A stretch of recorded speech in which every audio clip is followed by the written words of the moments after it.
ये हवाएं कब निगाहें फेर ले किसको खबर, शोहरतों का तख्त जब टूटा तो पैदल कर दिया। नमस्कार, मैं राकेश कुमार सियासत की बात लेकर के आए हैं आज। राहत इंदौरी का यह शेर सचिन पायलट के किरदार पर बखूबी उतरता हुआ नजर आ रहा है। एक तरफ सचिन पायलट और दूसरी तरफ आला कमान। अब राजनीति का ये ऊंट किस करवट बैठेगा, यह तो आने वाला वक्त ही बताएगा। बहरहाल सचिन पायलट की 5 दिवसीय जनसंघर्ष यात्रा अजमेर से शुरू होकर जयपुर पहुंच चुकी है।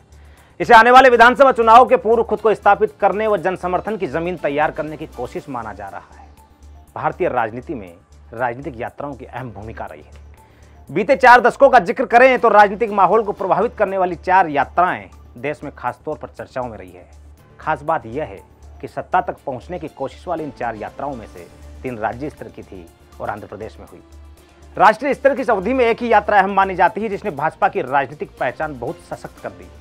आइए नजर डालते हैं आखिर यात्राओं का सफर कैसा था और कौन थे इनके नायक। साल 1982 का वक्त था। आंध्र प्रदेश में एनटी रामाराव ने चैतन्य रथम यात्रा निकाली। 75,000 किलोमीटर लंबी इस यात्रा ने प्रदेश के 4 चक्कर लगाए, जो कि गिनीज बुक ऑफ वर्ल्ड में एक रिकॉर्ड दर्ज है। 29 मार्च 1982 को नंदमूरी तारक रामाराव ने तेलुगु सम्मान के मुद्दे पर तेलुगु देशम पार्टी का गठन किया और देश की पहली राजनीतिक रथ यात्रा शुरू की। एक शेवर्ले वैन में बदलाव करके रथ बनवाया गया। एनटीआर एक दिन में 100 जगहों तक रुकते थे। वो इतने लोकप्रिय थे कि जनता इंतजार किया करती थी। महिलाएं उनकी आरती उतारती थी। यात्रा के बाद विधानसभा चुनाव में तेलुगु देशम पार्टी को 294 में से 199 सीटों पर जीत मिली और एनटीआर आंध्र प्रदेश के पहले गैर कांग्रेसी मुख्यमंत्री बने। वही एक यात्रा आज से करीब 39 साल पहले एक ऐसे नेता ने शुरू की थी जिसे इंदिरा गांधी का युवा तुर्क कहा जाता था। उसने भी बिखरती पार्टी और कार्यकर्ताओं में जोश भरने के लिए भारत एकता यात्रा की शुरुआत की थी और जिसके बाद वो आगे चलकर देश का प्रधानमंत्री भी बना।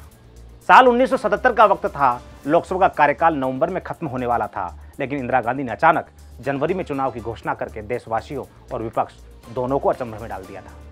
इंदिरा गांधी के खिलाफ एकजुट हुआ विपक्ष जनता पार्टी के बैनर तले चुनाव मैदान में उतरा। पार्टी के अध्यक्ष चुने गए चंद्रशेखर। उनके स्वभाव में एक ठसक थी। चंद्रशेखर की राजनीतिक यात्रा पर किताब लिखने वाले वरिष्ठ पत्रकार रामबहादुर राय बताते हैं कि उस समय में चंद्रशेखर की जब कोई चुनावी सभा होती थी तो हजारों की भीड़ जमा हो जाती थी। सभा में बस एक आदमी चादर लेकर घूम जाता था और 10 से 15 लाख रुपए चुनावी चंदा इकट्ठा हो जाता था। चंद्रशेखर ने 6 जून 1983 को कन्याकुमारी के विवेकानंद स्मारक से भारत यात्रा की शुरुआत की। गुलाम भारत में जैसे गांधी ने पदयात्राओं के जरिए भारत की था ली, उसी तरह आजाद भारत की समस्याओं को चंद्रशेखर ने अपने पैरों से नापने की पूरी कोशिश की। गांव की पगडंडी और कस्बों से होते हुए करीब 3700 किलोमीटर की यह पदयात्रा 25 जून 1984 को दिल्ली के राजघाट पर जाकर के समाप्त हुई। बहरहाल राजीव गांधी के समर्थन के बाद 64 सांसदों से चंद्रशेखर ने सरकार बनाने का दावा पेश किया और 10 नवंबर 1990 को भारत के 8वें प्रधानमंत्री के तौर पर शपथ ली।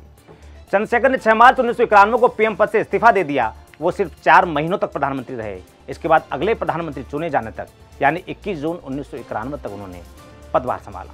साल 1990 का वक्त था। भाजपा ने राम मंदिर आंदोलन को तेज कर दिया और पूरे देश में भ्रमण करते हुए अयोध्या तक रथ यात्रा की घोषणा कर डाली। इस यात्रा के सारथी बने बीजेपी के वरिष्ठ नेता लालकृष्ण आडवाणी। रथ यात्रा 25 सितंबर को गुजरात में ख्यात तीर्थ स्थल सोमनाथ से शुरू हुई और सैकड़ों शहरों और गांवों से गुजरते हुए बिहार पहुंची।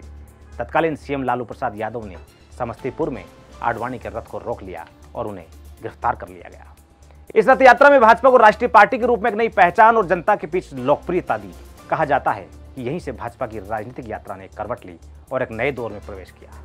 रथ यात्रा के बीच राम मंदिर आंदोलन में भारी संख्या में कार सेवक अयोध्या पहुंचे। वर्ष 1991 के लोकसभा चुनाव में भाजपा को 120 सीटें मिली, जो पिछले चुनाव से करीब 35 अधिक थी।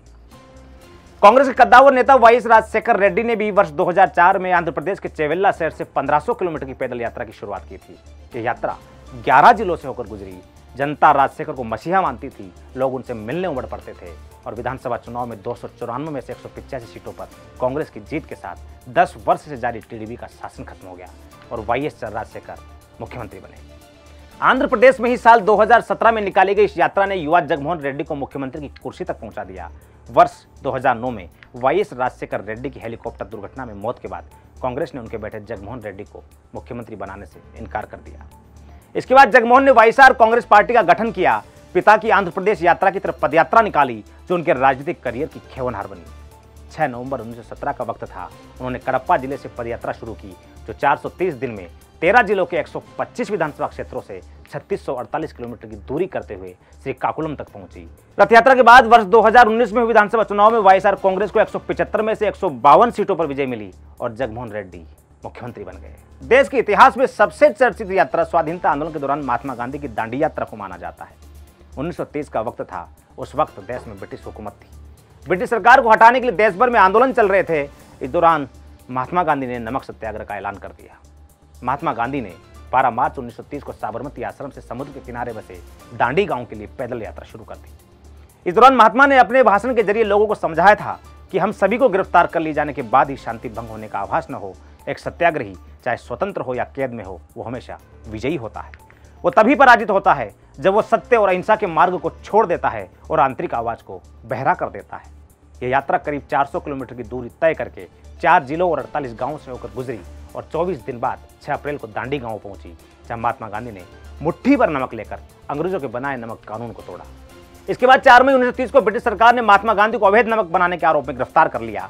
इसके बाद ही देश भर में सविनय अवज्ञा आंदोलन की शुरुआत हुई और अंग्रेजी हुकूमत को गांधी के साथ समझौता करना पड़ा और झुकना पड़ा।